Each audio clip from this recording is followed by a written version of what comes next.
Welcome to the Contingency Plan Podcast. My name is Jedi Master David, and with me as always is Darth Austin. Hello, everyone. Well, we're once again diving into the literary world. Yeah, you really can't call it that. The audio-rary world? The literary world. Oh, man. Yeah, so we're going to talk today a little bit about the Dr. Aphra audio drama that they dropped here. When did they drop that? About a week ago. Was it a week ago? 2 weeks ago, maybe? Year ago? Time means nothing to me. It was dropped when I was 5. That's when it came out. No, you're just being silly. I need you to be far more serious for this very serious podcast. Reminder to omit that section from this podcast. Get to editing. Yeah, no doubt. So we're going to have a conversation about Dr. Aphra. Kind of random what they choose for the audio dramas now. That kind of made it weird for me. Obviously, kind of the first foray we had was the Dooku. Yeah. Jedi Lost, or Lost Jedi Dooku, or Lost Jedi Lost Dooku. Whatever you want. The Jedi Lost Dooku. That's Pretty all sure I I had know. it right the first time. But yeah, I mean, that was awesome. It was. I personally love that. Much better audio drama than this, honestly. I'm sorry. Spoilers. I kind of wish they would do that with every single one, though, in a way. Put a little bit more effort into that. I'd pay more for the audiobook if they did that. Yeah, I mean... Do an actual full cast on everything. I'm sure it would make it much more expensive, obviously. But the audio dramas are actually really cheap. They're not bad. But again, it all... You got to... business talk here. I mean, you're talking about, like with a book, you're funneling all of your marketing into publishing, right? And getting it out there and, Twitter warring and, whatever you do for that sort of stuff.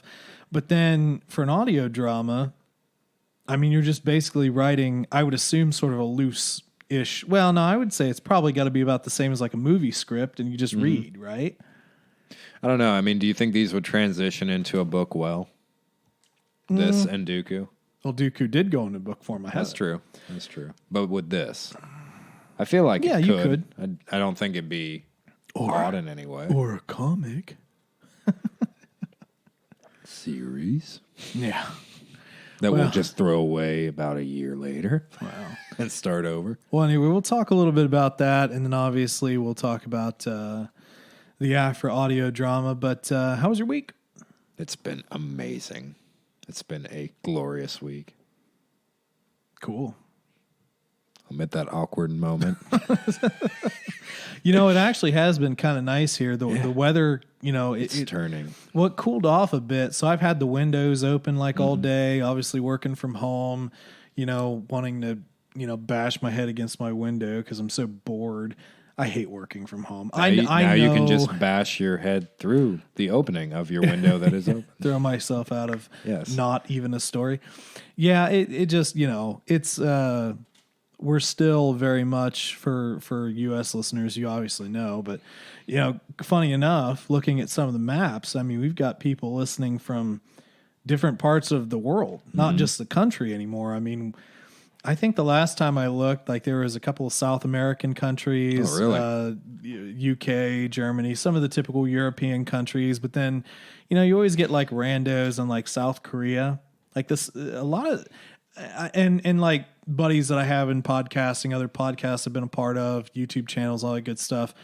It's funny how much content South Korea does sort of get into. It's kind of funny that way, but why do you all like us?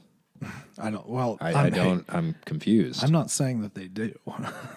Let's just maybe they're just watching us to use as an example of how stupid Americans are. Oh my goodness, maybe. But yeah, it's been a pretty fair week out. I've just been guitaring a lot, playing with my various pedals. He has so many pedals. Yeah, he needs a second board. Well, all of that's going to go into another YouTube idea here I don't know, fairly soonish. Once I have a week coming up of vacation that I have to take. Yeah, I was wondering, how many weeks of vacation do you get? It is an ungodly amount of vacation time. Well, I mean, I get 4 weeks. Seems like you've taken more than that. No, see, that's the thing is I really haven't. But what I do is I dot a lot of 3 and 4 day weekends. Mm-hmm. So it seems like I am, but I'm really not taking all that much. That's what I've been doing as well. And the nice thing is I work 9-hour days, so I end up using 3 to 4 hours of vacation time at a time. Yeah, I don't have no to doubt. use a full day. So Right. it's actually, I could almost take every Friday off and the place would hate me, but I could get away with it. Yeah, no doubt. But we also just have it's because I manage people and I'm constantly on them about like managing their time. There are people in our business that are, it's now August now, right? Mm-hmm. August. Mm-hmm. And, in July, I had people that were out of all like vacation, sick time, personal time. The company even gave every employee an extra week of days to potentially deal with COVID related stuff. So, people who had kids and had to like figure out things, maybe you got sick, maybe you had to deal with something, or honestly, just like a mental health type of day sort of thing. So we were given more, and I never use most of my time. I mean, maybe half my time. I'll get through my vacation because it's like I don't want to lose it. Yeah, and you probably can't roll it over, I'm assuming, until next year. Vacation doesn't roll over. Sick time does, which is why I have almost 2 weeks of sick time every year. Our company is weird. We accrue every pay period 3.69 hours of sick time. Don't ask me that number, why it figures out that way. Right. I mean, we have something similar, but they give it to you all up front. So let's say you used all your time by this time, like some people have, and you left the company, you have to pay them back for that time. Oh, really? Yeah, because you haven't accrued it. Yeah, makes sense. So you just get it all up front to use with the understanding. That's the adult thing, but not everybody who works there is an adult. That's probably why they do it the way they do with my company. A lot of younger career people, so they don't really think those things through. That's actually far more common. Like our company's it's actually fairly generous with stuff. So when I hear people complain about like working for us, like, yeah, but you could have it a lot worse. Could be at McDonald's. I mean, in our industry, we're maybe not like the top salary, but all the extra stuff is insane. Yeah, and the extras are really the only thing that keep any of us where we're at, too. I mean, it's not the highest pay scale. I've checked with my career. I'm decent. I'm not high end for our state, but I'm definitely not low end. But the benefits are hard to beat. Yeah, man. And I feel like these days benefits are almost more important than pay. Yeah, in some ways. I mean, being Elon Musk's right hand man is pretty difficult. I know you're called away a lot. He asks your personal opinions on the Cybertruck and everything.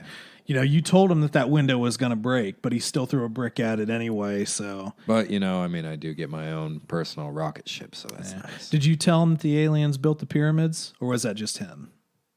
No. That was just him. It was a premonition. Got it. Yeah. Here's a funny story. I'm not a writer, but I've always thought it would be kind of cool.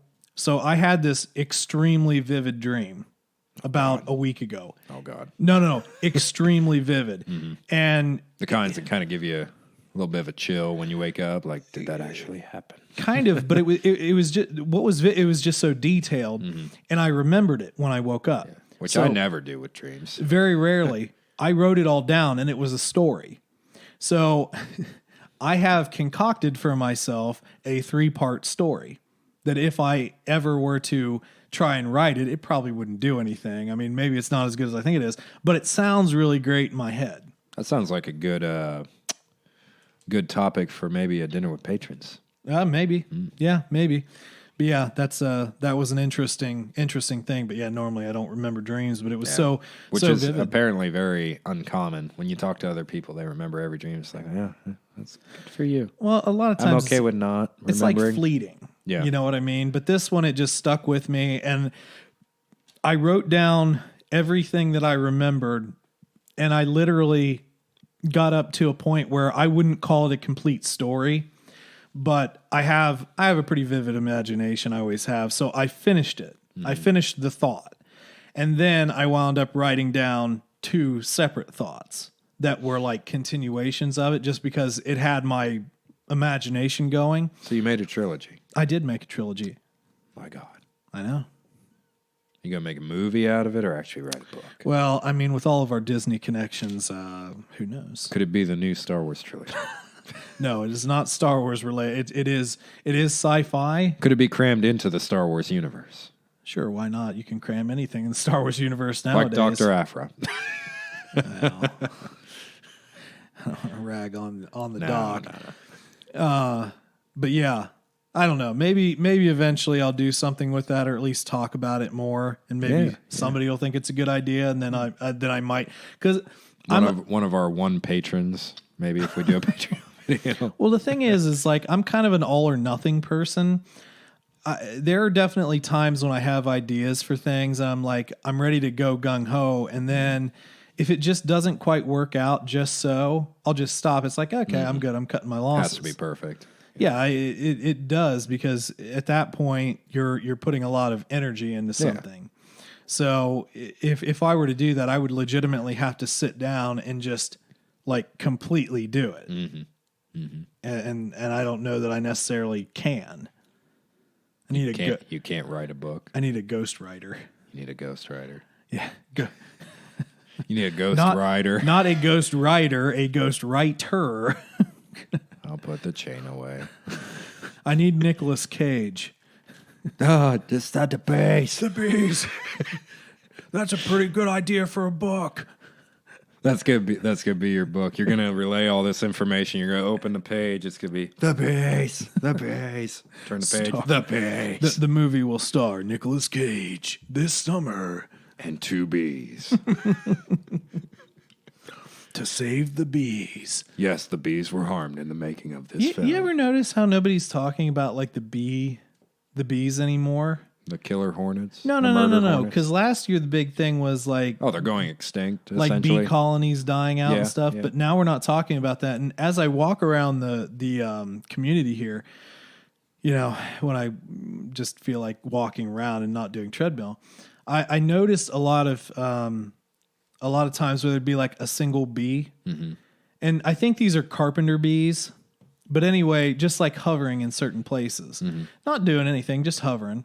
And then you have your normal. I've been seeing a lot of honeybees and stuff like that too. Yeah. But the thing is that everybody started putting out these little carpenter bee traps on their mailboxes to trap them.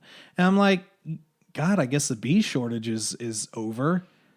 I've never felt the need to kill a carpenter bee. I don't know anything about the ecology of bees, carpenter bees versus honeybees. Whether they're important or not. Yeah, I don't know anything about that, but I just remember that being such a big issue last year, and then all of a sudden it's like, well, we better put out our bee traps for some reason. Yeah. I don't know. I've noticed a lot of just the little honeycomb houses around too. Like I went to an old campground that I used to go to when I was younger, and there's like 10 of them set up just randomly spaced out. So, well, like little bee colonies? Yeah. Like actual honeycomb? Yeah. Oh, nice. Yeah. That's cool. Yeah. So they are coming back. The issue is, and this is totally Star Wars related, space bees in the sky. You have such a fear of them as kids. When honestly, what you should fear are the hornets and sweat bees were the only things that I worried about. Dude, I remember you hated sweat bees. Well, I got attacked by them a lot. I sweat a lot as a kid. I was chubby. Yeah, but I mean, I sweat too. But like bees, ticks, spiders, they do stay away from me. The only thing that likes me are mosquitoes.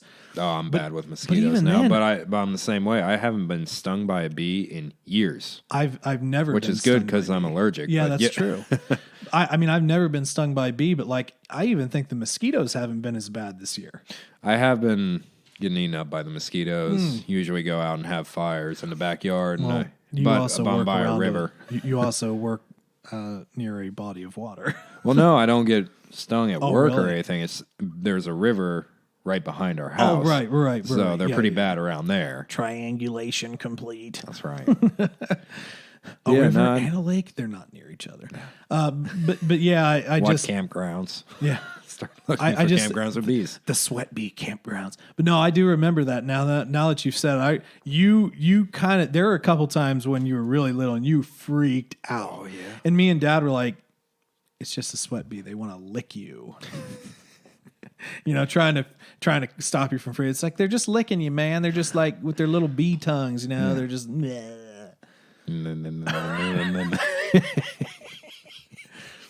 the hornets are the a-holes of the insect kingdom. They really don't have a purpose other than just to piss you off. Yeah. But no, I mean, bees, again, it's just because they could sting you. But I mean, they're just out there doing their thing. They're just collecting pollen. If you get stung by a honeybee or a little bumblebee, you probably deserved it. You're probably messing around. Yeah, no doubt. 100%. It's kind of like a cat. You just leave it alone, and it probably won't scratch you. You probably deserve it if you get scratched. Cat scratch fever. That's right. I think Ted Nugent sung a song about that one time. I think you're actually talking about The Weeknd. That's their song. The Weeknd.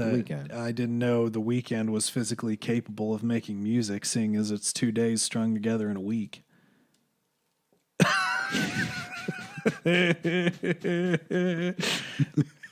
Corny with a capital C. Okay. No, The Weeknd did a. It's a joke. No, I mean I was actually serious because I know that Pantera covered Cat Scratch Fever years and years ago, and I remember that being a deal because Ted Nugent said it sucked. Which I love Pantera, but it wasn't a good cover. But no, I was like, did somebody else sample that now? Because I mean, people sample everything. I couldn't imagine that being a good sample in any song of today.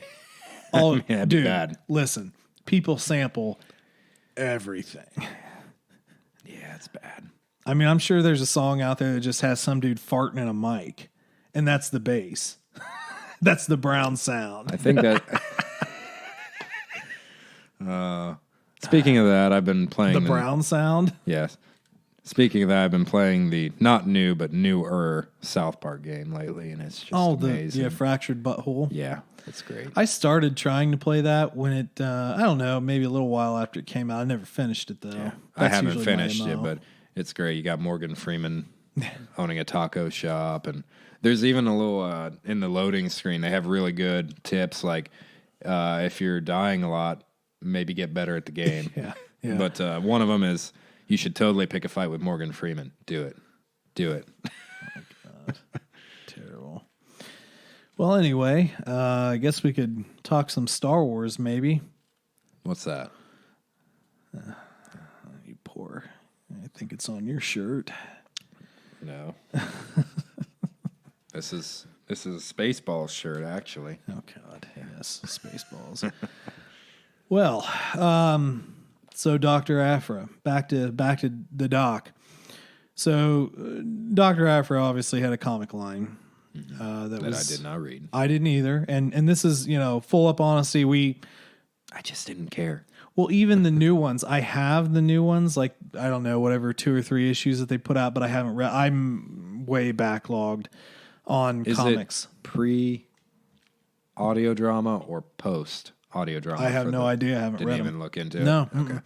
I bought the new ones because I was like, yeah, I'll jump into it now that's new. But the whole thing is I was never a comic guy. Mm-hmm. And neither was I. It was just kind of like maybe a year ago that I sort of started diving in because that was a lot of the prelude. Well, no, I guess a lot of the things that I was buying was like a prelude to Last Jedi was when I started kind of... the Kylo Ren comics and whatnot. Well, then, the Vader comics. Right. And there's been a lot, the Soul Vader comic.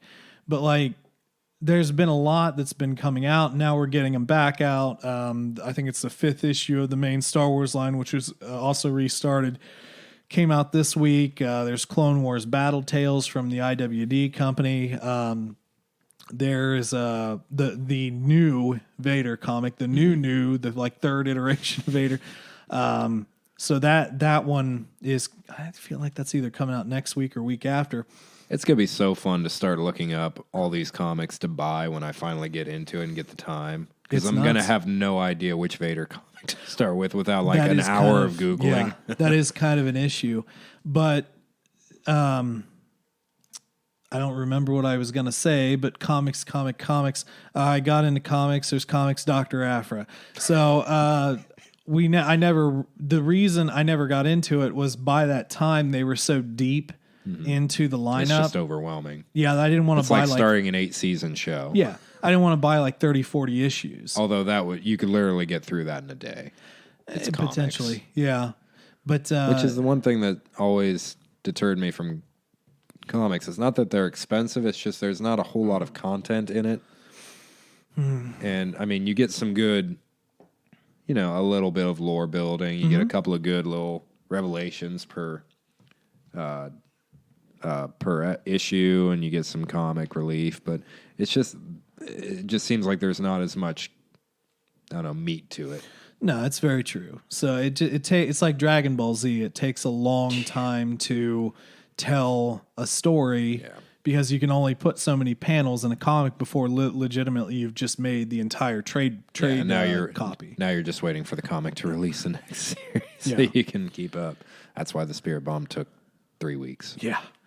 So my whole point was that I did want to jump into Aphra because she is a reasonably beloved character.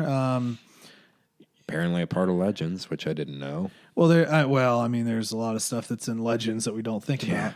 But I mean, the whole thing is that you have an openly lesbian character. So there are people that are going to really be into that. She's obviously very smart, very cunning, quirky. Extremely quirky. So, like with anything, it just kind of becomes like a cult classic type of deal, and they just decided to actually run with her and make a real run with it again, and again. Yeah, until they get it right. Yeah.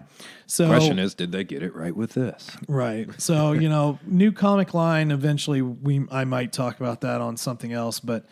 As far as the audio drama, a bit shorter. I don't remember the runtime for this. Do you remember the runtime? 5.5 hours, I believe.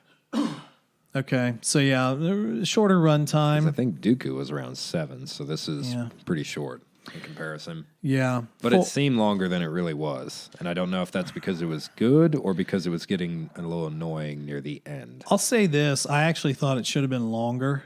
Yeah. Because they rushed a few things. It felt like a comic book. Like it felt more like a comic that was like, kind of, I don't want to flesh out all the details because we're almost writing this in comic style. But then you didn't stretch it out enough like you could with a comic series. It's like a 4-part series almost. Yeah, kind of. Yeah. But anyway, let's just go non-spoilery first reaction, last reaction. What was your impression of this? Yeah, we had talked about this before I actually started. You weren't sure that I would enjoy this. I'm not 100% sure why, because we didn't really talk about it at the time for spoiler reasons. But the format was very different than most of what you'd see in Star Wars. It was kind of an odd recording to someone else, and it took a second to get used to, but it was actually entertaining in a way. Most of the comic relief was due to this. As far as characters go, I would say it was probably one of the weaker Star Wars iterations. It wasn't... there was a couple of good characters, but Aphra was entertaining. She was interesting. There was a couple of issues I had with her. There were some continuity issues that you brought up that bother me quite a bit, but overall it was entertaining. Definitely not one of my favorites. Yeah, I think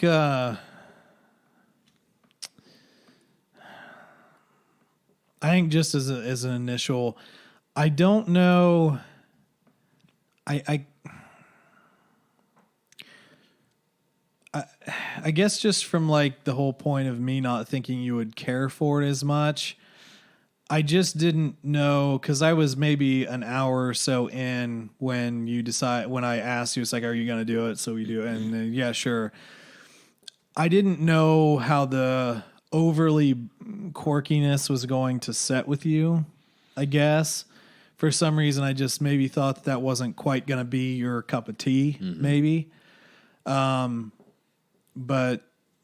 because it is kind of different. It's actually more reminiscent of, some of the legend stuff than anything else. It is a little bit of a Luke playfulness to it, almost, in a way. Yeah, in its own flavor. But we've had a lot of dark Star Wars content lately, so it's kind of refreshing to have something that's more, I don't know, comically dark. Well, and that was kind of my thing, is like I was sort of hoping it was going to be that sort of breath of fresh air, because the one thing that I find wanting with a lot of the newer stuff is that it's so serious. It's going emo. Star Wars is getting a little emo. Yeah. Not gonna lie. It's like, it's serious, but I mean, there can be room for jokes and fun and hope. I mean, look at Alphabet Squadron. I mean, we've talked about it. Got to the point where we did not enjoy those characters anymore. It was so depressing and dark and hopeless. The second book was. You can go back and listen to our review of that, but it didn't wind up being one of my favorites. I think after the first one, the second one just didn't quite live up. So here's hoping that the next one is is back. It's got to be better. It just has to. Yeah. But as far as, I guess we might as well just sort of jump right in, because that's sort of the You only should have thing listened we can to it do. already, guys. Come on now. Well, you know how it is. Yeah. So Chelilona Aphra, daughter of kind of a con artist, archaeologist, and a sort of overly protective, worrisome, pessimistic. That's more the word mother. We actually do get quite a bit of her backstory and why she sort of is the way she is. Her father was kind of a user, all about his research, but he was researching Jedi, whereas she's much more about letting things be what they are. Like a bomb is a bomb. Yeah. Let it be a bomb. You know what I mean? And her father was kind of the opposite, but you see how similar they actually are now. Yeah. And she was actually quite manipulative, even as a child. And there's a lot of references to that. And she didn't really adapt to any of her mother's quirks, obsessions, fears. Yeah. Until the very end, there's a little bit of that. There's mention of her, and it's she kind of that's a little later, but she realizes that everybody pretty much fears death, no matter how blasé you can be about it. But anyway, we get a little bit of her time while she was at university, Space University. Yeah.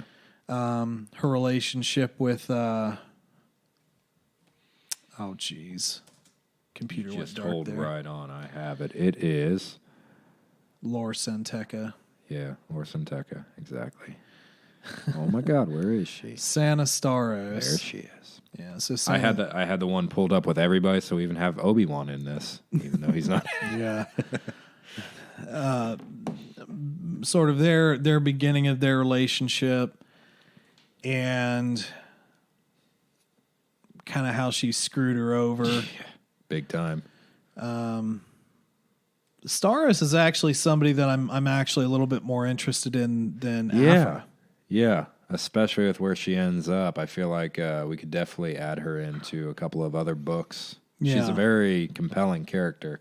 Well, I mean, essentially, just to complete the school storyline, because it's dotted throughout the drama. She's in the school. She calls out a professor, and Staros kind of stands up for her. Actually, really behind the scenes stands way up for her. Which we don't find out till the very end, which actually changes Dr. Aphra's character quite a bit in a way. I mean, basically, Staros basically blackmails the teacher to keep her in school. She does achieve her doctorate, and then kind of wants to go off for an unsanctioned archaeological steal thing. And Staros, she calls her out on all of her crap. And commonly people who, I don't really I don't really want to go like psychologist on it, but like, because I'm not. But people who are not as confident as their portrayals often don't want to be called out on their BS because they can't really explain it without getting deeper within themselves and realizing why they are the way they are. So she just left Sana and went about her merry way, and even insinuates that wasn't the first time that she let her down. Yeah. So there was obviously some sort of continuation past that we didn't really get. But Staros essentially becomes like a bounty hunter. Yeah. And works with the rebels. Princess Leia. Well, more specifically Princess Leia, because she's not a rebel. Yeah, no. She's very much out for herself, but we get that Leia had potentially saved her at one point, and there's certainly a lot of intrigue as to how she went from, being a college student to a bounty hunter. Well, super studious, extremely intelligent. Yeah, extremely intelligent. So I'm a little bit more interested in her story. Mm-hmm. Maybe we can get more of her story later, but the overarching theme, and this is something that's been explored elsewhere, is Dr. Aphra's, in quotations, relationship with Darth Vader. Mm-hmm. Because Vader effectively kind of recruits her for her droid building skills, essentially. Yeah. Well, I mean, really, at first, really just to help him rise back to power, because we're post New Hope. Vader's kind of fallen out of favor a little bit because of the failing at the Death Star, and he is trying to recoup his position and his former power. And Aphra, in the middle of her attempted liberation of 000, the super smart old school protocol droid with a murder spree and a hate for organic people, which is probably one of my favorite characters in this. Truthfully, he is interesting, but this is her stylization of letting things be who they are. Yeah, it's a protocol droid, but it's also kind of, it has this weird quirk that it's not only like super protocol droid like 3PO, but it also just has this, I want to murder and torture humans because I'm superior. Did you kind of imagine the Sith eyes from the trailer? Yeah, that would have been funny.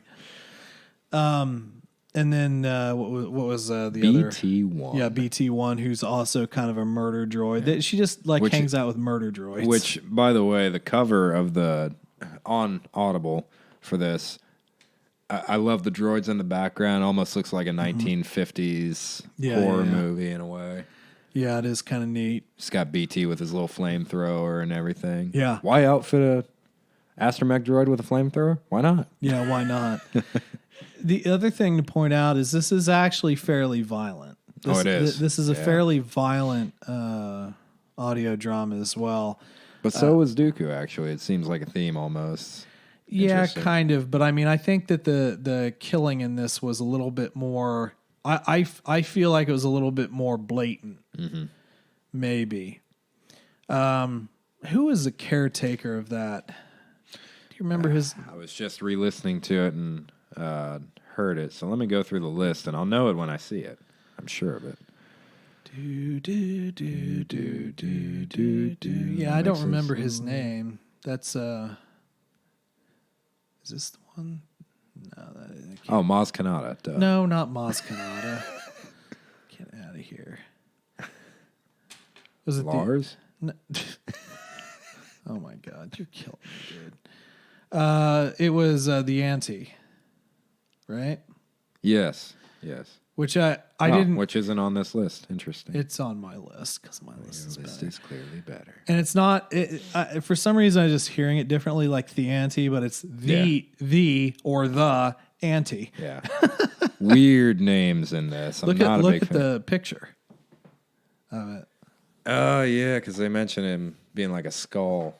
Kind of weird looking, huh? So the voice does not match that at all. No. It's very odd. But this was actually somebody that Aphra had Worked for. Well, or had sort of worked for her, but then took initiative. She's always taken initiative. Yeah.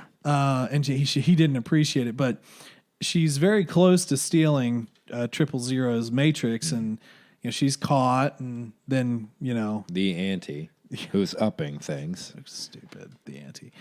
But I mean, he's taken out by Vader. Yeah.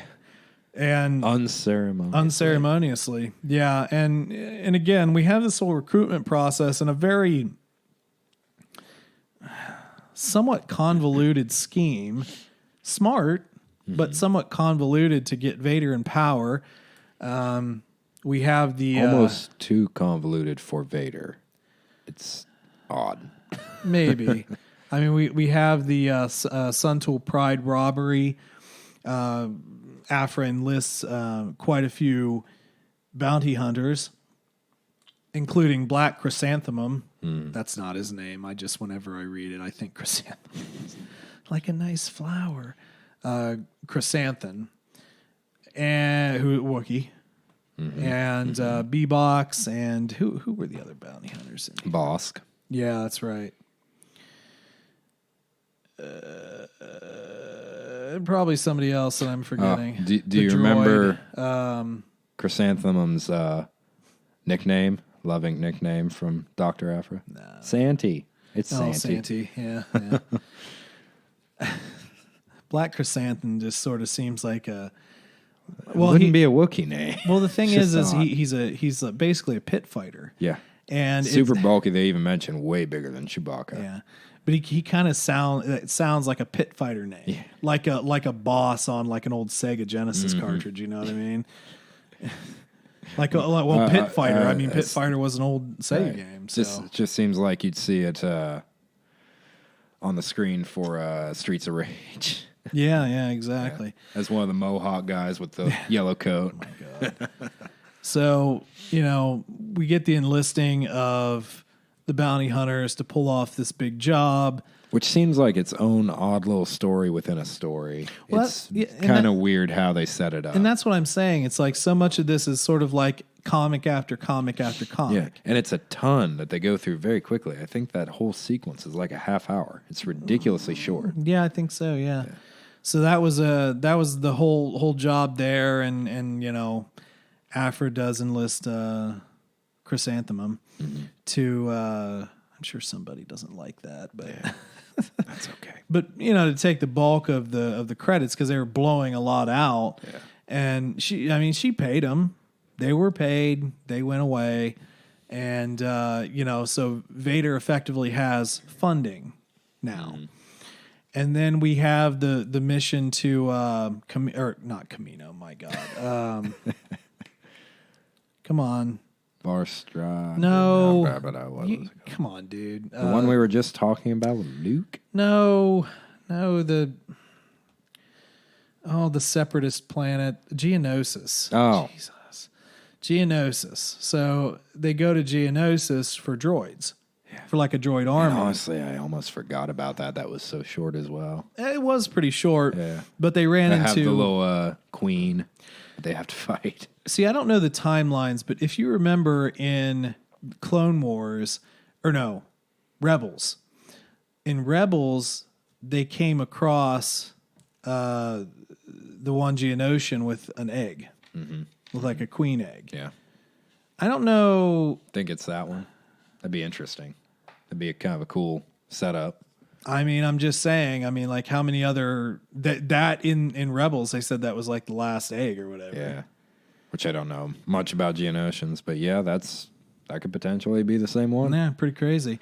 But the whole thing is she was making these droids essentially her children. Yeah, that's pretty funny actually. Well, it's smart in a way. I mean, it's not like she can, get busy with other Geonosians, so she's trying to create something, and she does. And then Vader takes out her and takes the droids. But all through this, we have this constant meddling with Aphra, thinking that she understands Vader, like outwitting Vader. It's like, I'm going to use this for later when I need it. I might have to betray him, but, I like it. Oh, be invade, me and, the Darth, man, we're best of friends. We go get beers after work and, in the cantina. And I talk too much and make him mad. When he gets super drunk, he lets me hold his lightsaber. Yeah. That is not a bad reference. Don't go there. I know a couple of you were thinking bad thoughts, and that's not what it is. Did you like how whenever she'd be talking way too long, just keep going and going, that Vader's breathing would get louder and louder?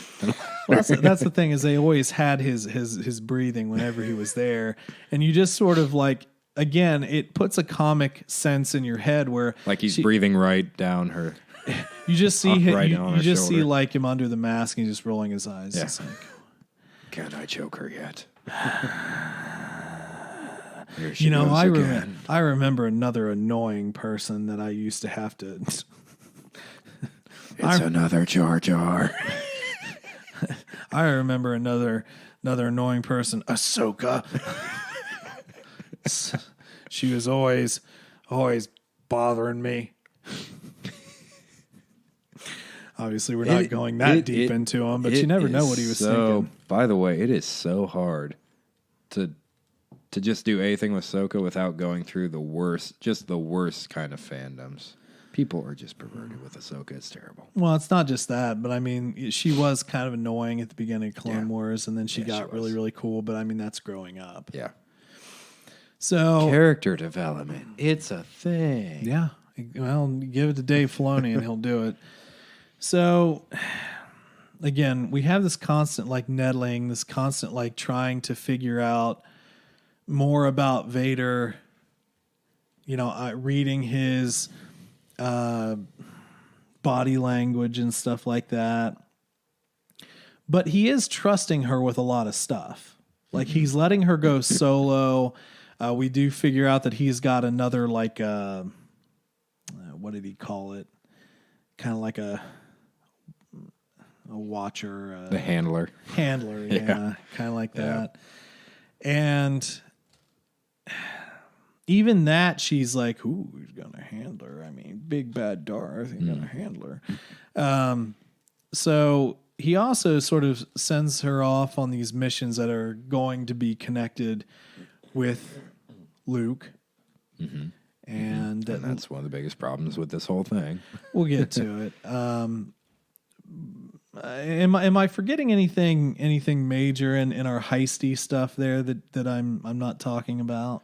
No, I mean, we kind of glanced over the bounty hunter section, but I think that was pretty much it for the heist section. Well, I mean, that's what I'm saying. They were in a bar. She talks them into it. They do the job, and then they kind of go about their way, sort of deal, until a little later. So yeah, we had the money, the droids, and now the sun. There wasn't anything in between. No, I think we jump right to what's the name of the plant they go to? Well, hold on, we'll get there. But I mean, she does. Well, there is the information broker. Yeah, she goes. No, I don't know. I don't really care about that person. I'm not going to look up their name. But it was short-lived anyway. Yeah. And this is kind of another turning point in the story, and I think it's important that we go over this section. So she does go to this person for information. Mm-hmm.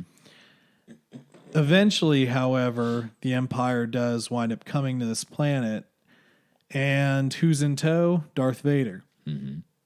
And Aphra basically has to run. She's like, oh, I'm playing along, boss. I got away. And when Vader does catch up to her, and of course he does catch up to her, he's going to kill her. Mm-hmm. He's going to kill her right then and there.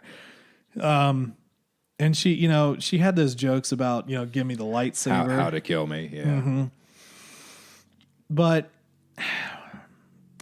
I think I don't know that she learned her lesson from this, but you should have, because you're being force choked. And she even admits how little she matters to Vader at this point. She acknowledges it, but she never really reminds herself of it again. Right, like it's a annoying. Bug, like a bug that you can swat. Yeah.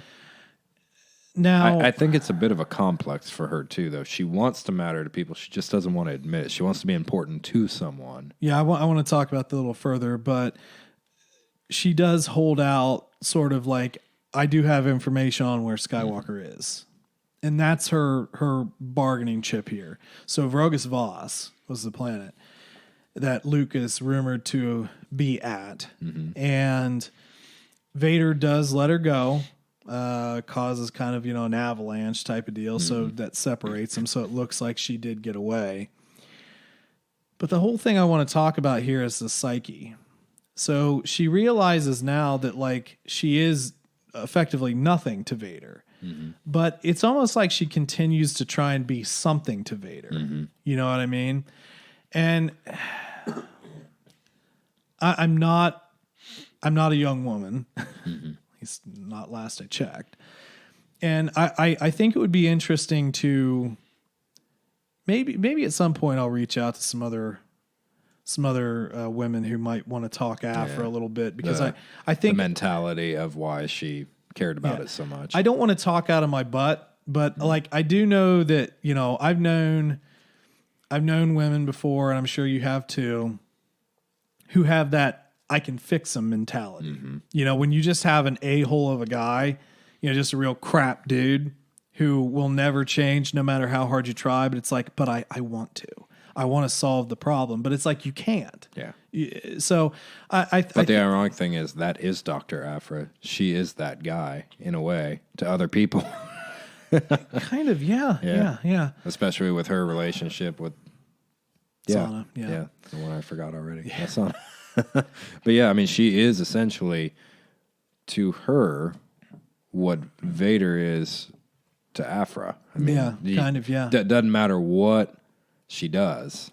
She's just swatted away. It makes Aphra kind of the consummate hypocrite. And I don't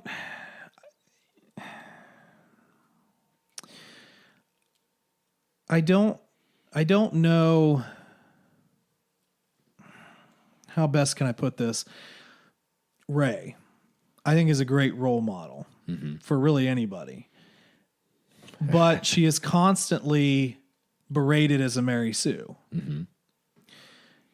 I don't necessarily know, say if I had a daughter, that I would want her to look up to Aphra, but I don't think that that's the point of Aphra. I think it's kind of to point out the dichotomy that some people just have that kind of mindset. And this isn't something you should want to be like, but it is a reality. I think she could be relatable to certain types of people. I mean, we've all met that person who is quite like her. So I feel like they're trying to. I almost feel like in a way they're trying to make a character that anybody can relate to eventually, and I feel like they've hit that archetype with Aphra in a way. Yeah. But it's because just she's definitely got a lot of issues that she is not willing to work through. It's just kind of like banging your head against a wall, though, because like, oh my God, Could we just stop doing this and just admit that you need to plan a way to either escape Vader or betray him already? But because that's going to be what happens. This is where we're going. I guess that's the point. Yeah. That's the point, really. So it's the dialogue of it. It's just the back and forth, I think. Because we knew from the beginning what was going to happen. They weren't going to be a team. So, yeah, they weren't the A team for sure.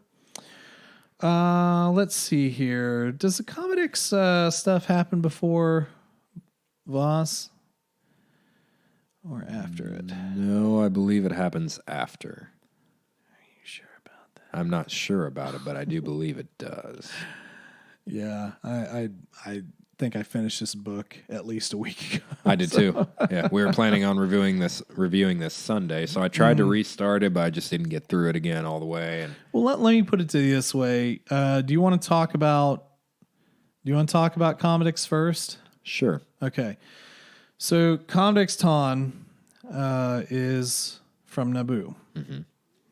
He was the funeral director. Yeah, body preparer. Yeah, and wound up being the one who prepared Padme's body upon her death. So I feel like God, I don't know where it's bothering me. I don't remember where that sits in the timeline because I could see it happening before or after. Yeah, it works either way. I think it was after. I feel like it was after. God dang it, that's bothering me. No, I think it was before. It might have been because wasn't it Vader that sends her to get that information? I think it was before. He wouldn't have after all that stuff went down with Luke. So it would have been before. I feel like it was before. But anyway, if we're wrong, we're wrong. But anyway, they're two separate events. So Ton, Aphra is basically sent there to get information. And I'll be honest, this was a part that I didn't like because I really dislike torture. Yeah. I think torture is the lowest form of content, like Saw movies.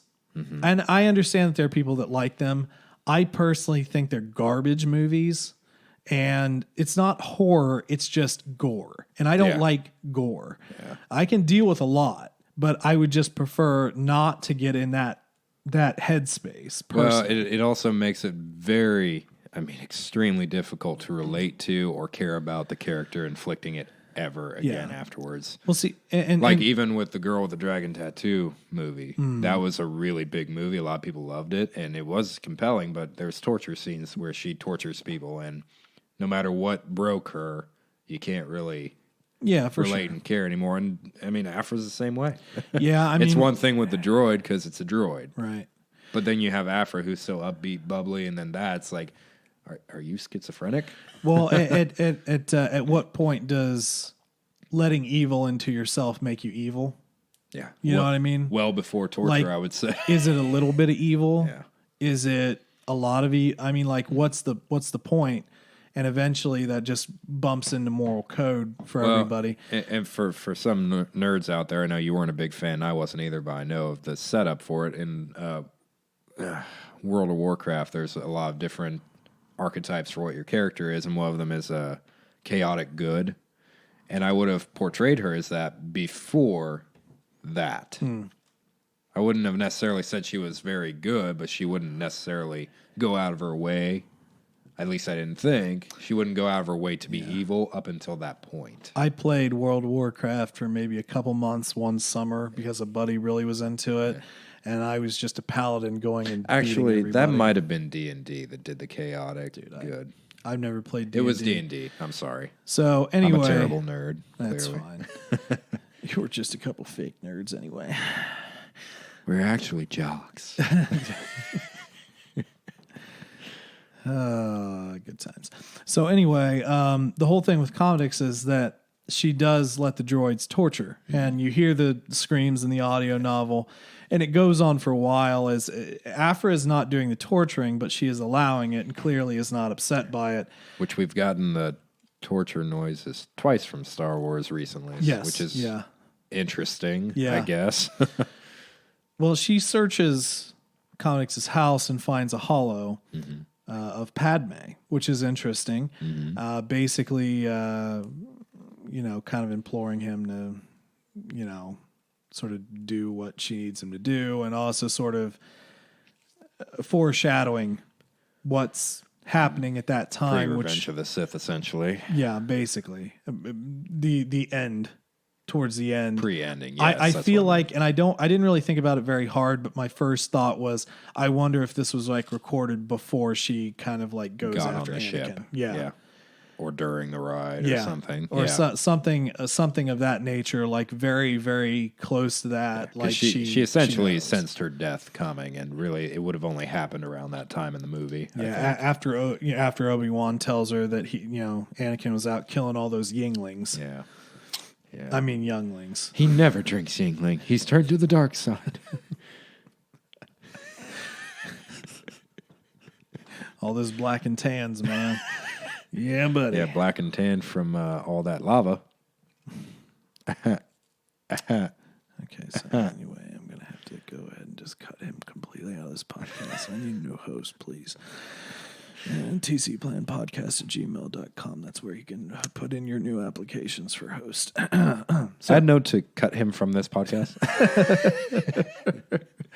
But anyway, torture, Padme. She is starting to put two and two together. I feel like this is now after. Dude, I am so bothered by the fact that I don't remember if this is before I'm going to check after. on the ride home, and I'm going to text you, and we're going to be really mad about it. It's fine. But she gets the information that she effectively wants here and allows the droids to finish off Commodix. And she kind of, in her own way, attempts to vilify him, like living in this makes him out to be a bad guy. Nice place. But honestly, if you really think of Naboo, that's just kind of Naboo. Yeah, there is no slums in Naboo. No.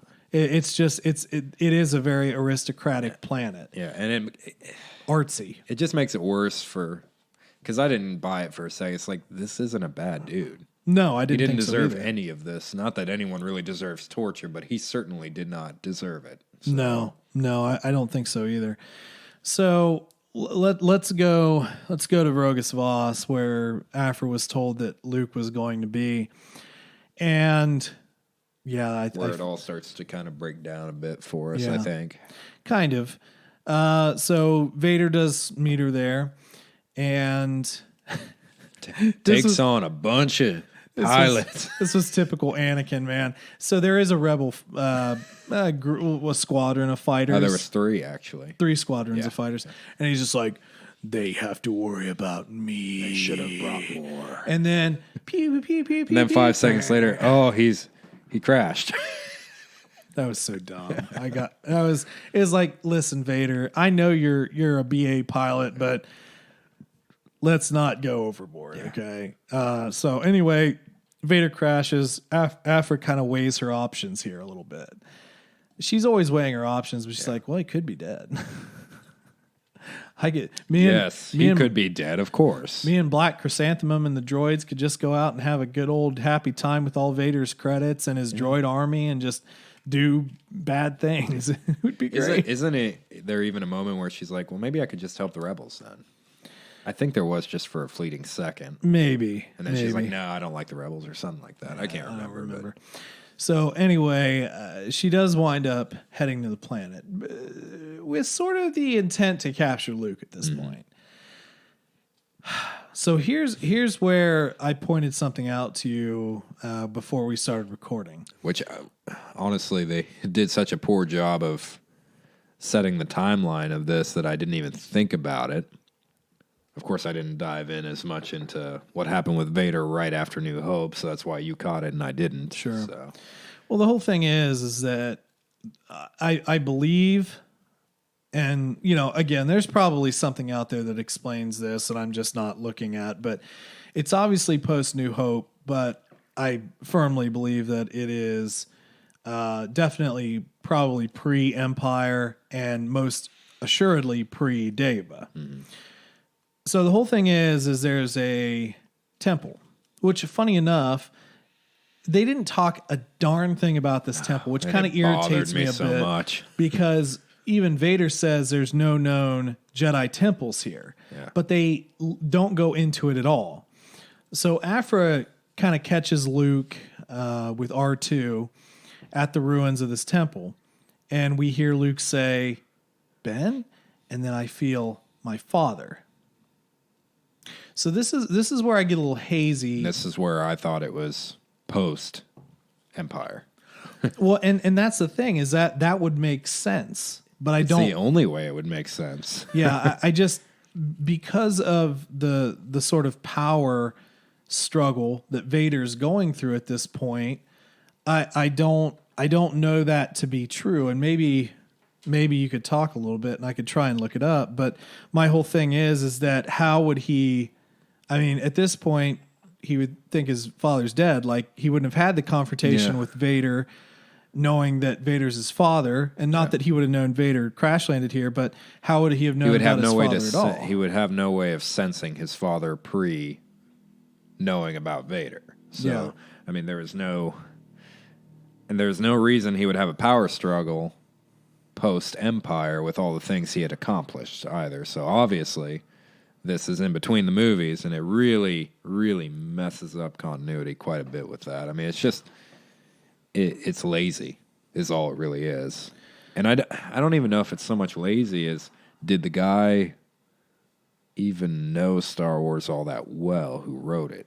I mean, there are some tie-ins, there are some other things, but it really makes you wonder, how that falls through the cracks. It says the timeline is literally 0 ABY. So we're literally talking about directly after the Battle of Yavin. Yeah. Right? Yeah. So let's find the damn it. I don't want that. Yeah, Stop. which I believe the time span of A New Hope is like 3 months, maybe, if that, maybe 2. So let me check. Let me check the ABY on Empire here real quick, if I can, if it'll flip and allow me. Ah, God, I thought it was a couple years after. This is why we prepare so much for this. We talked about it too. 3. So big. I'm screw just up. saying. Big screw up. I don't know if it's a screw up, but I think it's a screw up. But I just like maybe. I don't know, because the whole thing is if you view Empire and the fight between him and Vader, he said, "No, you killed my father." Mm-hmm. Or "You killed my father." No. I am the child. No, I'm just kidding. But I'm just saying, it doesn't make a lot of sense to me that he would instantaneously feel his father. The only way this could really make sense, and it is such a stretch, it's just, I don't even know if I want to say it. The only way this can make sense is clearly at this point, Vader knows. So, is there a way that Luke is able to sense that in him? But it breaks the movie regardless, because then Empire is revealed doesn't work. Yeah. So either way, you're breaking continuity either in the timeline between the movies or the biggest reveal of Star Wars. Let me put this to you. Do you think there's a bigger story here and that we've literally just put Aphra as the narrator? Because as we're talking, do you realize how much more we're talking about, like, the other narrative as aside from it's like I hate it because I don't want to kick Aphra to the curb, but she is a narrator literally in this entire thing. But I kind of feel like what we're discussing is so much of the more timeline narrative as opposed to Aphra in this narrative. Like we're focusing a lot more on other things. Yeah, I mean we're talking prequels. Yeah, we're talking Empire, so it is making you talk about a lot more than just Aphra in it. Yeah. I mean, there's even stuff we glossed over with Maz Kanata in the beginning as well. Yeah, we did. We should have mentioned that because she did steal from Maz and got away. Yeah, which is pretty impressive in its own right, but it also kind of made Maz out to be a bit of an idiot. It nerfs Maz a bit. Yeah. And we're going to talk about another nerfing from one of our classic nerf herders here in a second, too.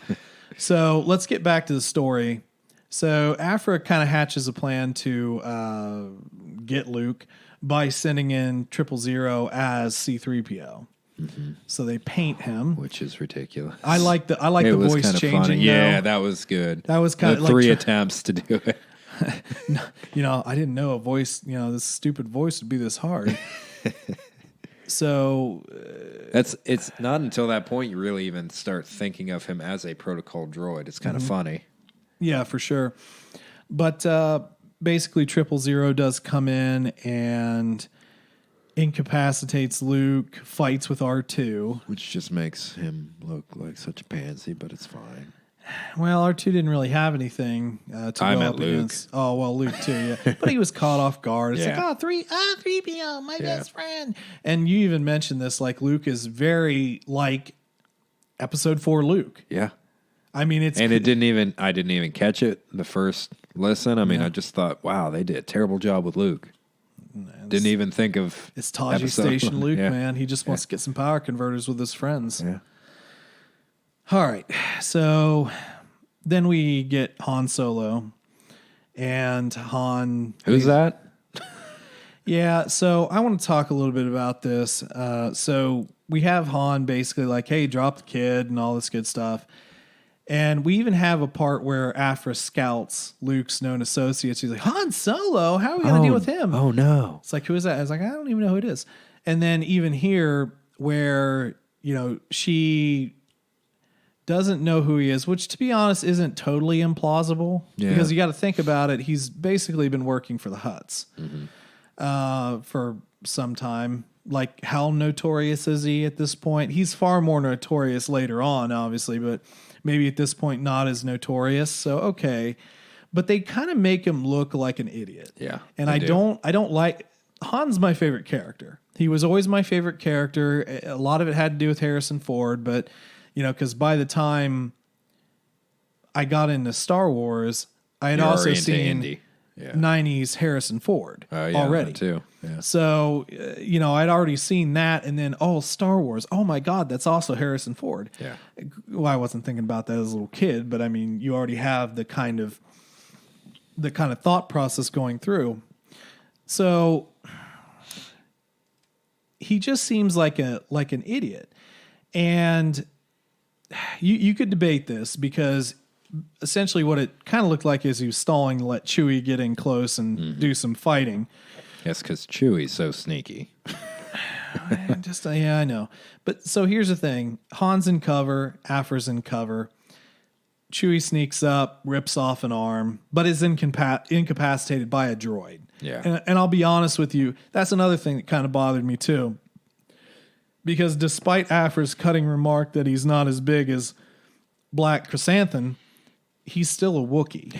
And he can dismantle a droid. Mm-hmm. So I kind of had a little bit of a like, wait a minute, how strong? I mean, are we really making 000 here? Yeah. Really?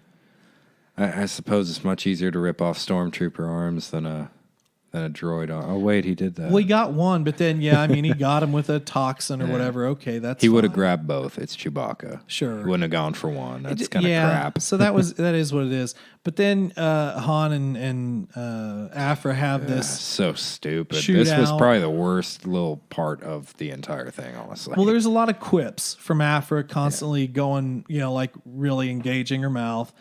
And that's fine. I mean, that's cool. That's not the problem. But the problem is how, like, so Chewie is now out there and Han wouldn't advance at this point. Yeah.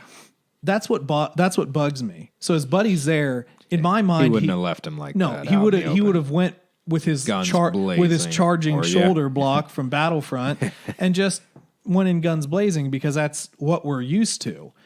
So now, no, he's just sitting under cover blasting, and his friend could be dead for all he knows. Yeah. And his other friend's obviously incapacitated. And then we get this whole double shootout of, what were they? They were stingy worms. Yeah, stingworm. They were like a wasp worm, essentially, which this is the problem I have with it's just the double shot. You didn't like that? Yeah, no, I thought it was really stupid. It was comedy. It was stupid comedy. And so it's like they have the same idea. I think it's the attempt to give a nod that they're both equally matched type of deal. And I'm not saying Han Solo is better than Dr. Aphra by a long shot. I'm just saying that, like, he's obviously proven himself. It's not like Han to be like this. It's not in my opinion. Yeah. But, like, it just would have seemed he would have charged in. He would have been more involved. And I don't feel like he would have been still taking cover, just raining shots. No. Could be wrong, but I don't think so. That being said, Aphra does get pretty messed up here. Mm-hmm. You have, your hurt droids, and, effectively they kind of have to get away, so to speak.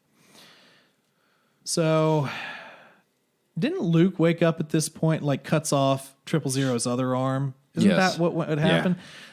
So here's another continuity thing. He's now lost both arms. One pulled off, okay, you put that back on. Yeah. But the other one that was cut by a lightsaber, right? I mean, that happened. I'm not making that up. No, right? It did. So he gets his arms back. Yeah. By who? And how? Like, a lightsaber cut is a complete severing. Yeah. It's not like you pull apart and just splice some wires back. I mean,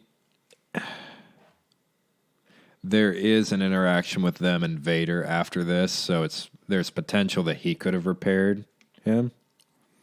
It's possible. Maybe. Yeah, I don't know. Well, let's continue to move on just a wee bit.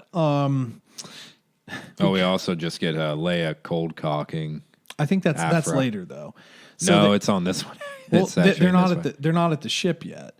They wind up going again to go at him near the Millennium Falcon because they clearly haven't gotten away yet or whatever. And she attempts to take the Falcon because she mines it. You remember they mine the whole area and blah, blah, blah. And then Leia comes in and cocks her. Yeah. She's like, well, we're just taking her now. You're right. Right?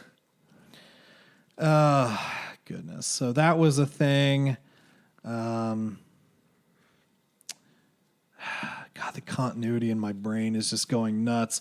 It's about as good as the continuity between the movies and how it's set up this way. Well, see, I'm trying to think because we also have, Vader fighting off his rival, who's a Mon Cala, by the way, and Dr. Aphra sacrificing her ship for Vader, Vader leaving her on the planet high and dry. Again, just proving that she means nothing to him. Do we want to talk more about this planet, or are we kind of good with the escape and moving on to the next phase? Yeah. Okay. So Aphra is captured, and Leia and Sana, now Sana Stars, take her to a prison. Yeah. Near a space sun. prison. Yes, space prison. Actually pretty terrifying when you think about it. Pretty cool setup, yeah. I mean, you'll get used to the heat after about 5 years. Yeah. I mean, you're cooking. Yeah. You're that close to a sun, and they're like, you've got one window that just constantly feeds in sun. That's pretty terrible. Yeah. So she's... Kind of really makes you question the Rebels in a bit. I mean, it's pretty bad. Kind of. But again, this is where that comic book feel comes in again, because you have somebody attack the station. But it's not Vader. Yeah. You know what I mean? We're adding more characters. We add a former rebel spy who is captured and has a grudge with Leia. Yeah, and we don't get enough really backstory on it to really matter. Yeah, he's a captured spy. They clearly tortured him and he went a little nuts. But he's able to completely... But he's one of their best, so why don't we know of him? Yeah. Maybe he's one of the Bothans. Maybe. Many Bothans died that day, even though they actually didn't. Except him. So, so we have this whole prison deal. The unbreakable prison is broken by one spy. And Leia and Staros do kind of break. Well, we had the whole thing with Staros like confronting Aphra and like multiple times. Okay, here's the thing: you're in space a long, long time ago, but with far better technology, and you can't create cuffs that somebody can't get out of. Yeah. See, that's where I kind of call a little bit of BS, like space BS. There, It's like, come on, 4 different pairs of cuffs, and you like don't get it yet. Yeah. Cuffs that can just be picked with a finger nail. Yeah.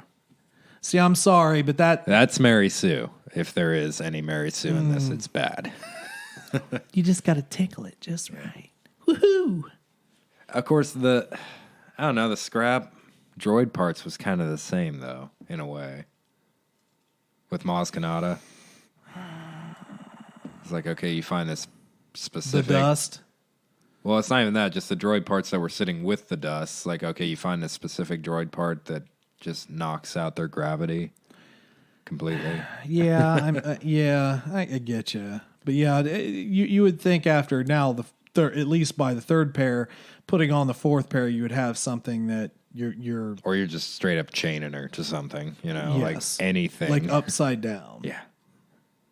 Or, I don't know. Put her hands off or something. Put her in carbonite, like half her in carbonite or something. Just her hands, something, Why not? That'd be funny. You're not going anywhere. Okay, so Maniac taking over the jail, murder droids, a lot of fun. They sort of go to break out Aphra to sort of help, and it's like, essentially, Leia wants her for knowledge of what's going on with Vader and everything. Understandable. And she even mentions multiple times, you're getting in way over your head with Vader. You're being an idiot, trusting him and whatnot. Well, here's the other thing, and this is another thing I mentioned before we started recording. I wish that there would have been the moment where Aphra actually does show some respect towards Leia. Yeah. But instead of just calling her princess all the time. Well, the whole thing is that she sees her as too nice and good, never like Padme being nice never got you anywhere, but That's not Leia, Padme's now. goodness didn't get her killed necessarily. What killed her was the dark side of the Force. And the dark side of the Force is not something a non-Force wielder can really stand against. Yeah. Okay. And with Padme, her love and maybe her naivety towards Anakin's change, maybe that you could twist that a little bit. But you could also say that exact love transferred to Luke. Yeah. And that was what That's won the them the long war. game of it. Yeah, for sure. So anyway, Staros is basically just ready to kill Aphra. Yeah. She essentially just like, well, just kill her. Who cares? Throw her into the sun. Yeah, throw her into the sun. Multiple times. She Right. said, I told you just throw her into the sun. And we did get one of the droids that attacked Staros, and like Aphra's trying to reprogram it as he's choking her. Yeah. Get another fight, constant fighting between the two of them, and it I mean, Dr. Aphra is a sociopath. Yeah. I mean, and a narcissist for sure. There's no other way to put it. Oh, she's the definition of a narcissist. I mean, literally, like this droid is killing somebody, and I understand you're trying to reprogram it, and I understand your point of logic, but it's like that's understandable, but at what point do you? At what cost? Yeah. Of course, the droid does work out for him in the end. Yeah. Again, Yeah. everything works out. But Perfectly. Just perfectly. Well, we get this whole deal with nameless spy. He has a name, but I wouldn't know it if I saw it. and I don't know. You think I could click on things until I find it in my little? That's great content. That's not it. I can't even explain that to the people listening. I don't know. It's not. It doesn't matter to me. Leia gets the upper hand. That's all you need to know, basically. So they do let Aphra get away, which again, it's like, so why'd you go through all this? Mm-hmm. Well, we can't just let you go, but we're gonna let you go. Kind of deal. It's just stupid. Yeah, it like is. She what did it nothing is. to make you like her. So why would you help her? I mean, take her with you. Get the old ball torture droids out. Just do your thing. But and of course, Staros also points out it's like, well, you're not going to do what are you going to do? Just stern talk to her. You know what I mean? Yeah. She's never going to tell you anything unless you were to like get ruthless. And that actually brings up a kind of a theological question here that we'll do here before, because we're closely getting to the end of the audio drama. Would you rather lose the war on your principles and lose everything and keep your principles, or become the thing that you are fighting against? Because that's basically, obviously it turns out well for the Alliance, unless you read Aftermath. Yeah. But the whole thing For a short amount of time. Yeah, but the whole thing is would you rather be the beacon that you want and be the thing that you're preaching, or would you be more inclined to it's not even about bending the rules, it's becoming what you don't want to be in order to win? Would you rather win, or would you rather have your moral code? You know who this makes me think of more than anyone else in the Star Wars universe? Watto. Yeah. Mon Mothma. Okay. I know, but hear me out. Mon Mothma is so ridiculously hell-bent on sticking with her beliefs that she literally, in Aftermath, demilitarizes, or wants to demilitarize the Republic. And it would just leave the galaxy in shambles because you've taken away the only other power that controls everything and defends the people to an extent. Yeah. And then you just don't take that role on because you don't want to become what you defeated. Mm-hmm.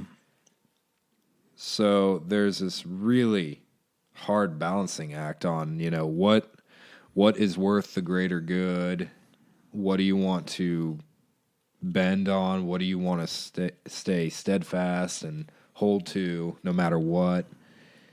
I don't know. It's a difficult question. It really is. There's probably an episode somewhere for Mon Mothma here, but with her, she's already went against her principles because she is a non-aggression, almost pacifistic person.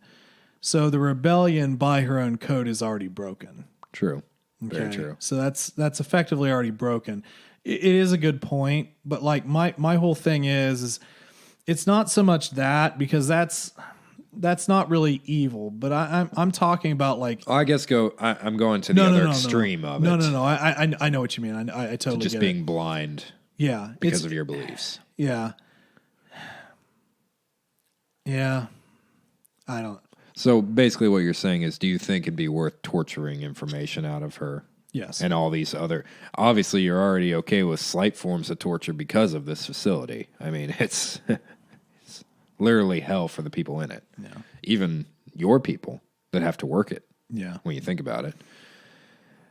Unfortunately, there's just no way to win a war without being dirty. You could even argue all the people that they killed on the Death Star who weren't necessarily malevolent. That's the point though, is that, you know, we could talk about like our own actual history, World War II, everything that happened in there. And if you think that the United States, Britain, the Allied powers did not get dirty during that war, you're sorely mistaken. Or any war. War is hell. I mean, there's no other way around it.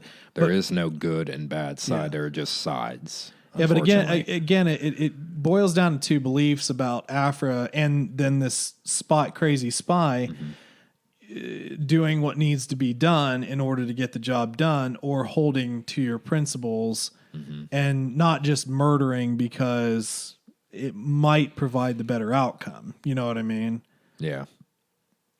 And that's some things that are kind of hard to stomach with Aphra because, I mean, we've talked about it. We both feel like she's the kind of person that just believes that something should be what it's meant to be.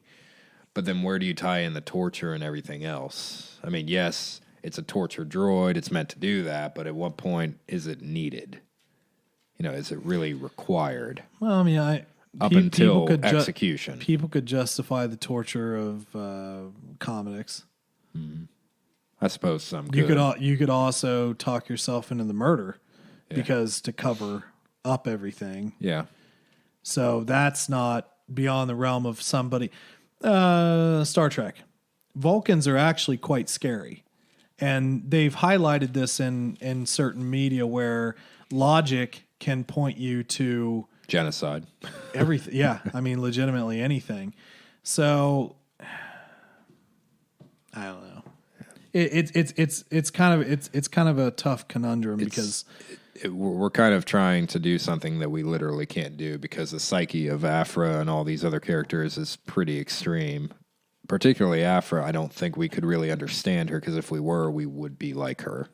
So we can only analyze so much before we just.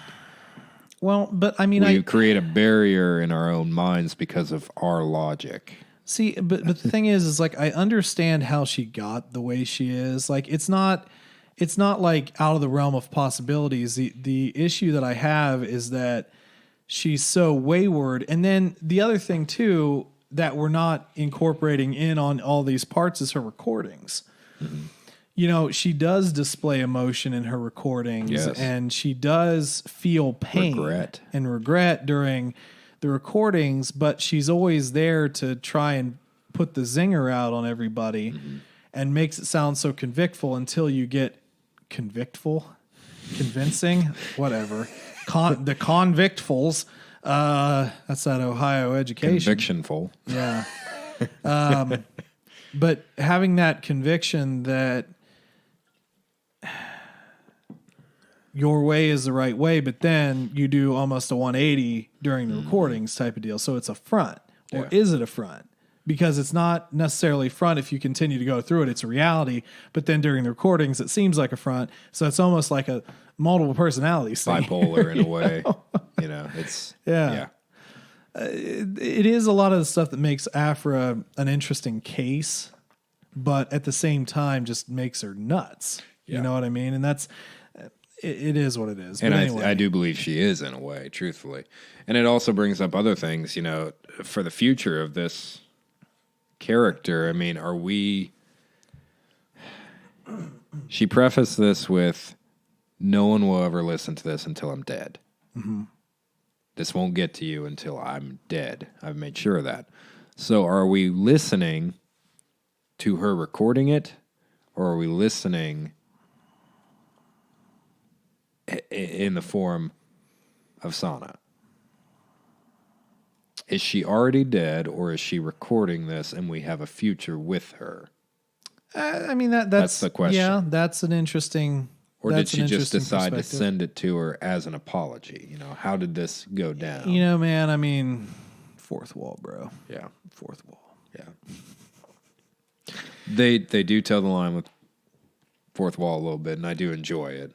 I do like how they do it. It's you know, here's a funny thing. I remember for my YouTube channel, which is not, it's not sketches. It's just, it is what it is. It's talking directly to people. I remember one guy who used to comment all the time about like, I'm glad you don't break the fourth wall. I was like, what the hell? Like, what are you talking about? I'm talking directly to you. And then at like one point, I remember him commenting and saying, oh, you broke the fourth wall. I wish you wouldn't have done that. It's like, what are you talking about? What's the fourth wall then? There is no fourth wall in those videos. It's all like talking directly to you. So anyway, that's a completely different thing. But anyway, let's power through a little bit here. Star Wars kicks Aphra into an escape pod. She is launched out. We do have the Brachus. That's a completely different thing. Black Chrysanthemum and the droids picking her up, taking her to Vader with the other bounty hunters. I believe the other bounty hunters were there too, weren't they? No, I believe it was just them. But basically, they were there on the ship when they. Whatever. I don't remember them being Maybe there. But basically, what the setup is, old Sansi. Is it Sansi? Is that why I said the nickname was? I think it's Sansi. We'll call it Sansi. The Wookiee is hired by Vader along with certain commands given to the droids to capture her, because at this point, Vader is extremely pissed off and wants to kill her yet again. Yeah. Because, I mean, she's captured, she's compromised. Whether she ratted him out or not, she can't be trusted anymore. And she's a failure at this rate. Yeah. So taking to Vader, you know, she does her little tricky Aphra things, and it's like, well, you've achieved your objective, correct? Yes, we have. So here's a new objective. Help me escape. Mm-hmm. Ha, dang it. Fine. Yeah. I thought that was kind of funny, honestly. Yeah. You want to just talk about the Emperor? Yeah, we can jump there. I mean, let's just rock with the Emperor. So, Dr. Aphra talks with the Emperor. Mm-hmm. Which I didn't enjoy, personally. Well, here's my problem with that, and I think it might be your problem. You don't joke with the Emperor. No. You don't joke with the Emperor, not because he's the Emperor, but because of his aura, demeanor, what he casts. Have to be pretty stupid to try. So I think that they're trying to hold on to the Aphra a bit too long here. When at this point, I think a good time to show a different character. I think it should have been dialed back, because it's like, you should understand that it didn't work with Vader. Why do you think it would happen with the Emperor? Well, Vader, okay, fine. But the Emperor, and she was, this is debatable. We'll talk about why it's debatable. She almost had the belief like she could somehow squirrel her way into the Emperor's good graces. Mm-hmm. Listen, there is no one in this entire galaxy that would walk into that room and have that attitude because of the aura of the Emperor. Mm-hmm. And it denigrates the Emperor in a way that I don't like, because you have to have ultimate evil. Mm-hmm. The Emperor is ultimate evil. And there is a way to portray that, and this was the wrong way. Especially, I mean, this is probably one thing I bow back and forth with, because I enjoyed it, but at the same time, it kind of ruins the character of the Emperor. When she makes the joke of the student becoming the master. And he interrupts her and said, you would be wise not to finish that sentence. It's comic book. You wouldn't say that. If you were the emperor, you would just kill her at that moment before she could finish her sentence. That is the comic book influence. Yeah. It's almost like Deadpool in a way. I would have It's annoying. I would have had him force lightning her at that point. Yeah. Like give her a jolt and be like, no, listen here. Okay. I'm allowing you to live and you're pushing it. So yes, but that is comics, man. Yeah. That is the comics. That's the It was funny. It was legitimately funny, but you don't make jokes around the emperor. There you go, trying to be too serious and emo again. But no, it's not about that. It legitimately is the emperor. Play with Vader. Play with a Moff or two. You don't play with the emperor. No. You just don't. Well, why not? Because he's the emperor. If you knew Star Wars, you would understand that you wouldn't feel comfortable doing that no matter who you are. Yeah. One thing being Luke, who's all snarky with him. Kind of. Yeah. I mean, kind of. But when he's in the Emperor's like chamber there on the Death Star, timid, snarky. He's confident, but he's not like he's not like New Hope Luke anymore. No. I think he understands the gravity of the situation. Yeah. Yeah. Even the confrontation with Rey and the Emperor. Mm-hmm. The Emperor's he's a crustacean at this point, man, but he still is the biggest, scariest thing in the universe. Yeah. It ain't the Death Star. It never was the Death Star. No, it was the Emperor. Emperor. Him. So, yeah, that was a little odd, but again, it all turns on her. The Emperor doesn't care a thing about her. Yeah. It's like, go deal with your little pet, your lap dog or whatever he called her. And Vader then takes her to an airlock. And she's, well, you promised the lightsaber. And then I promised you nothing. Yeah. He pushes out the airlock. But wait. Because the vacuum of space doesn't kill people in the Star Wars universe. Well, if you line everything that you own with Imperial credits. Yeah, except she didn't have a mask on. She didn't have a mask on. So explain to me that and the sheer coldness of it. I mean, look at what happened with Leia. She's a Force user and she barely survives. So how is it that Aphra is able to survive even for like 10 seconds? The cold alone should have killed her. Yeah, it's ridiculous and it's just annoying. That is a little annoying, and for basically to have no recovery. Now, granted, Leia was also blown up. Yes. So there's more to that, but at the same token, yeah, you're okay, you survive, you should have made it way quicker. Like way quicker than what happened there. Yeah. That did bother me a little bit. It's like now you're just not respecting space. Because when you think of it, like, okay, maybe Vader had walked off right after, but you're talking about recovering her body right in front of Vader. Unless it's an hour later. Well, and that's the other thing, too. I feel like there was a part of Aphra who even sort of thought about that as well. Maybe Vader was kind of like aware type of deal. It's like, because you're right. I mean, you can't just leave somebody out there for hours, no matter how many Imperial credits you've lined your britches with. Which still doesn't make a freaking sense. No, it doesn't really. So Aphra's rescued by Black Chrysanthemum and the droids, and yeah, that's it. Essentially, there's not much more to it after that. There's just a little final quip, and the emotional part was before that, so the quip didn't even matter, essentially. Yeah. Just addressing Sana, So, yeah. The first half was so much better than the second. I was very engaged for quite some time, and then the heists and everything were really interesting. A lot of cool characters, and that just all drops off. It lost me at the torture. Yeah. It lost me at the torture. That's where I kind of started like, okay. The prison, that was a little... I was bored at the prison That section. was a little bit and then... everything with the Emperor just pisses you off if you're a Star Wars fan. I wasn't, again, that it was too comic booky at that point. And I get it. I mean, again, it's from a comic book series. We just said that there should be some levity, but you can make anyone invincible.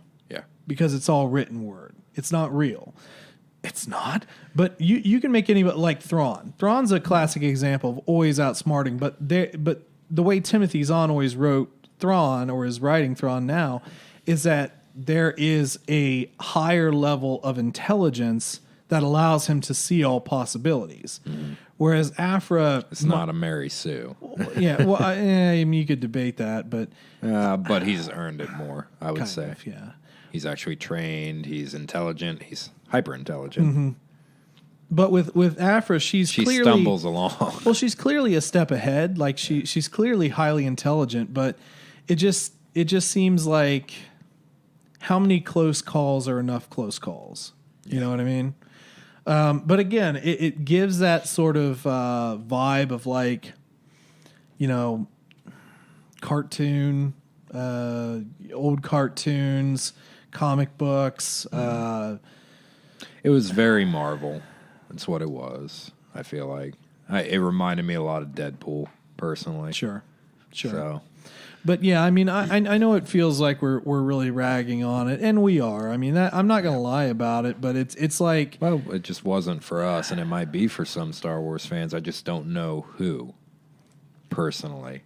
Well, Aphra was a popular character, but but this iteration of the story. Well, there again, we don't really know the story. The entire other arcs and everything else that she's been through. So this could have been what was built on the entire time, and you kind of get to know her better and you get it. But and maybe we should delve more into her story. The new comic series, the old one, and all the Legends stuff that she's supposedly in. Well, it probably would be worth it. But the thing is she's always been painted as not really good, but not really bad. But I didn't see any good. Not in really. her. I went into this, and you had kind of described her a bit, and I already had known a little bit. You think she's just this neutral character. Maybe she'll do something good if it doesn't really bother her. Yeah. I mean, drop. But she's okay with being bad, too. She's just going to do whatever feels right in the moment. I mean, help Vader, but then also drop the dime for the Republic type of deal. Yeah. But that never happens. Yeah. She's just... The self-interest part of it, I get. She's taking care of herself. But, maybe she's a survivor. But maybe at some point it's like, well, maybe it makes more sense to help the rebels here. It'll help me. She doesn't believe in their ideology. And there's just nothing good that she does. Period. So she is as anti-hero as you can get in a story. Focused around her. I mean, it's just... I don't know. It's odd. It's just odd. You enjoy a story centered around Vader, who is just as close to pure evil as you can get without being the Emperor, essentially. There's nothing good in him at that point. Mm-hmm. But it bothers me with Aphra. I don't know why. I guess you just expect more. I don't know. Yeah, maybe it's the quirkiness of her, the way she talks and everything. It's like, oh, maybe she could be good too. Well, I mean, we like the quirkiness. The quirkiness there's nothing wrong with that. It's entertaining. It's just her choices that really kind of turn you off. Yeah. Or us off. Well, and it's an odd jump because we've been through some pretty dark books, so I feel like the way that it goes from that to this, it's dark. But it's comical in the wrong way sometimes. We need the High Republic. I mean, we need the good times. Yeah, we do. That's actual hope. Some positive stories. It's Renaissance. I think we need that now. Yeah, I do. But it's pushed back. So, well, man, let's go ahead and button this up. What would you rate it out of 10? Man, I hate to give it a 5. I really hate to give it a 5. I hate to be that negative. You do whatever you want. And this is coming off of what I give Alphabet like a 3 out of No. or a 4. I think you gave it like a 6 or 7. I don't think I gave it a 7. You weren't that low. I mean, you weren't in the 3s. I kind of want to give it a 5. I think I'm going to go with 5. Yeah, my gut reaction was a 6. Yeah. There are good parts. There's interesting lore, I guess. I want to know more about Sana. That's what I want. I want to know about the Jedi Temple. Yeah, that too. Yeah, I want a Sana Staros book or something, some spin-off. Yeah. And or a comic series. Yeah. Something, Although I feel like she would probably be a good book character. There's the thing with her is that you have this series, which is like the narcissist, but then you have her series, which is like the person dealing with the loss of trust and defining herself more. Yeah. Like figuring out how to be in this world now that you've kind of been broken. Mm-hmm. I think that's an interesting story. And clearly something major happened to her again. That's a big shift from where she was in life to becoming a bounty hunter. Yeah. Well, and again, it all we don't get that story with many bounty hunter characters. True. So. But it all kind of jumps back to that one little line of like, that wasn't the first time that I heard her or whatever. Mm-hmm. So, obviously there was more to it, which I assume we'll probably get more of. But that's it, man. I think that's enough talking about that, and hopefully you guys don't hate us too much after that one. I'm sure that there are people that were very interested in this book, and I to be honest, I haven't really heard a ton of people talk about it. Of course, I don't really social media much, but even on Twitter, I saw a few people like do the gear up tweets, like getting ready, but I didn't really hear anybody say anything about it. Yeah, and I really didn't check the ratings on Audible either after I finished it. Usually they ask you to rate it and whatnot, and I'll check what it is, but I don't know. Well, let's what it's being rated as. Let's check that out.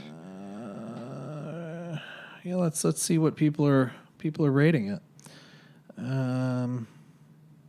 See, comic book roundup 7.1 out of 10. Let's see what the Amazon reviews.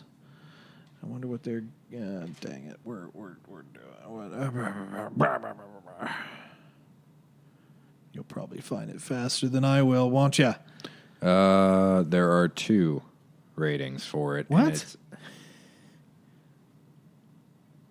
2? 2 ratings. Come on. 2 ratings? That's on Audible? 3 stars. On Audible. Yeah. Hold on, dude. That can't be right. No. Come on. Come on. None of her books are highly rated. The next one, I mean, there's a... I don't know. I don't really know much of her other work, honestly. One's 0, one's 27, another 0, another 0, another 0, and another 0. This isn't right. Okay, so here on Amazon, there's 6 ratings. Okay. Let me check. There's only 6 ratings? Was it that? Is it that much of a sleeper title? Maybe. I mean, there's not many advertisements, but still. 6 ratings, 4 out of 5. Great way to reinforce a fresh Star Wars character. Fan favorite Dr. Aphra brought to life. Sounds like bots. A great inclusion, but some small things. And then this one. Is this a joke? Let me see what this actually says here. Reads like it was written by a high school sophomore, poorly written and far too many cliches. It's really sad to think, blah, blah, blah. Yeah. Well, this one's well acted. Okay, cool. Awesome. It was really cool and easy to follow. Dang. We're sorry. Audible is not authorized to sell this title in your country region. Guess we got it just in time. What are you doing, man? You VPNing over there? You bouncing off some freaking satellite in Kazakhstan? Apparently. What are you doing, man? See, that's weird because look at my reviews. I only got 2. Straight from Amazon. What are you on, like Amazon UK? No, I just pulled this up from Audible. I'm kidding, man. Great boat. Wookiee voices were awful. It's Wookiees. No, they weren't great. They weren't. Yeah, they were okay. Amazing. The doc will see you now. She's not that kind of doctor. See if there's any Twitters. Fantastic, gripping, and a true Star Wars tale. If you love Star Wars and enjoy reading the Marvel comics, then you'll love Star Wars Dr. Aphra. See, that's what I feel like. It's for Marvel fans, Marvel comic fans. I just remembered something. I did like her doing the pew-pew noises. That was awesome. That was funny. Especially early in, like right at the beginning of the... Yeah, I'm gonna check on Twitter and see if there's anything hashtagging out there. Because like I said, I mean, I didn't see a ton of like people even say anything about it. A lot of this is... We're going to have to wait a couple weeks and check the ratings because that's really got me curious. Well, a lot of these are like old tweets. God, this is insane. There's really not that much in the way of tweets. It's like a bunch of stuff like, oh, I'm getting excited. Drops tomorrow. But yeah, wow. Let's just see the most saturated market. Let's see if YouTube has a bunch of people talking about it even. UseTube? UseTube. The UseTubers? Oh, man. Yeah, we gotta... I know this is like show after the show type of stuff. Wow. What's up? Oh, that's bad. Look at the search results on YouTube. 1, 2, 3, 4, 5, 6, 7. There are 7 videos on it, and then related to your search. You know why? Why my phone's better and gets better results? Why is that? Because it's iPhone. Because it's not a stupid phone. It's stupid. Still YouTube. No, I mean, but what I'm saying is like there's far more. Really? Than what I'm seeing. Well, what did you search? Just Dr. Aphra audio drama. I did audiobook. Let's see. Let's compare. There's not that much though. It's pretty crazy. And even then, the ones that are on here have like no views. There's one here from Star Wars Explained. Let's make sure. Okay, there we go. See, it has nothing to do with the phone. It has to do with the user. I didn't search it right, but it's still bad. Let's read some. Let's look at some comments from the Star Wars Explained. I found listening to this while reading the comic is very immersive. Good review. Cool stuff. 5 out of 5. They like hearing. Most of these comments are about like the acting of the audio drama. Yeah. Which I get. Mm-hmm. Not everyone has time to read. Yeah, this is what most of these comments are about, like having a convenient audio drama. See, this is my fear. This has been out a week now, and I'm kind of worried that this might just get Star Wars to just say, you know what, we're done with audio dramas. I don't think it will. Tanked. I don't think it will. But yeah, that is so weird. 6 reviews. Yeah. That makes no sense to me. You're talking like thousands upon thousands of every other book as it comes out, and then you have that.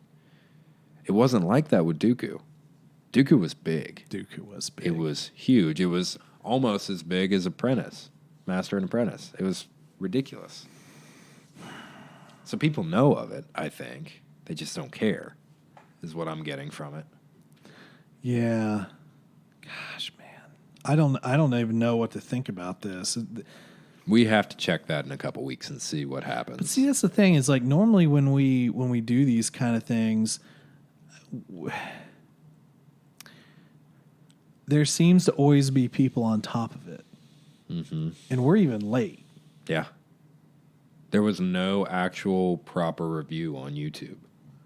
There were discussions, but no actual review. This dude's has... Not even like the big ones like Stupendous Wave and